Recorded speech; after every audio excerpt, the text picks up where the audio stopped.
जल चिकित्सा की विभिन्न विधियां होती है। पहला होता है तरेरा स्नान, दूसरा है गर्म ठंडा स्नान, तीसरा है घर्षण स्नान और चौथा है ठंडा स्नान।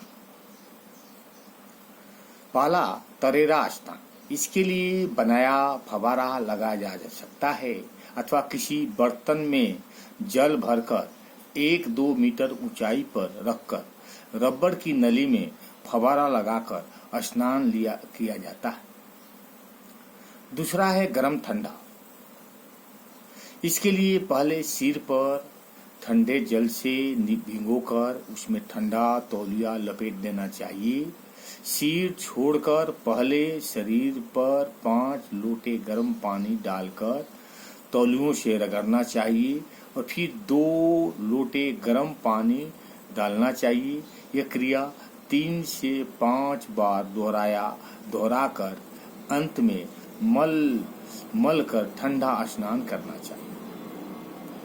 तीसरा है घर्षण स्नान, इसमें ठंडे तथा समशीतोष्ण जल रोगी की शक्ति अनुसार प्रयोग किया जाता है।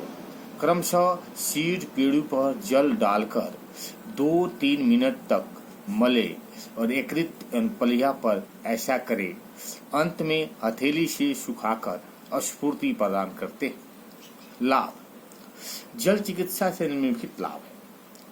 शरीर में संचित दूषित पदार्थ को धुलाता और रक्त संचार में तेजी लाकर उस पदार्थ को पेशाब, श्वास और त्वचा के रास्ते से बाहर निकलवाता है। दूसरा, शरीर में संचित गंदगी निकल जाने के बाद रक्त शुद्ध हो जाने से रक्त संचार सामान्य तथा शरीर रोग मुक्त हो जाता है।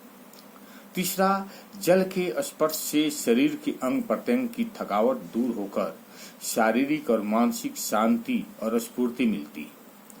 चौथा, स्नायु सशक्त और त्वचा सतेज होती है। पांचवा, पाचन और निष्कासन शक्ति उन्नत होती है। छठा, मन में आनंद की अनुभूति होती है।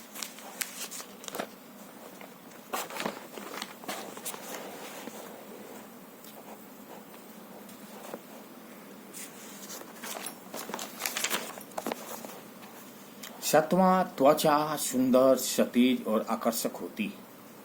आठवां, गर्म ठंडा स्नान जाड़े के दिनों में कमजोरी और मधुमेह रोग के विशेष उपयोगी। नौवां, अमाशय की गति को बढ़ाता है और कार्बन डाइऑक्साइड और यूरिक एसिड के निष्कासन को बढ़ाता है। ओम शांति। अच्छा लगे तो लाइक करें और सब्सक्राइब करें।